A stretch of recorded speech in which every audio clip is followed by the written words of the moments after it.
அக்கி ஹயாக்கோ. இந்த கேரக்டரை பற்றி தெரியாதவங்களுக்கு சொல்கிறேன். செயின்சோ மேன் அனிமேல வர one of the most important கேரக்டர்னே சொல்லலாம்.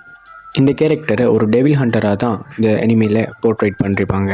அதுபடி பார்த்தோம்னா fox devil, curse devil, future devil, control devil, இந்த 4 டெவில் கூடயும் தான் இந்த அக்கி ஹயாக்கோவோ ஒப்பந்தம் போட்டிருப்பான். கட்டானா மேனோட நடந்த ஃபெஸ்ட் ஃபைட்லேயே ஃபாக்ஸ் டெவில கட்டானா மேன் கொண்டிருப்பான். அதே மாதிரி கேஸ் டெவிலில் மொத்த பவரையும் அக்கி ஹயாக்கோவோ யூஸ் பண்ணிருப்பான். அதால் 2 டெவில்ட கதையும் அவடத்துடைய முடிஞ்சிடும். ஸோ கடைசி அவங்ககிட்ட இருந்தது கண்ட்ரோல் டெவிலோட பவர். பட் அவன் இன்னொரு பவர் வேணும்னு தான் ஃபியூச்சர் டெவில தேடி போவான்.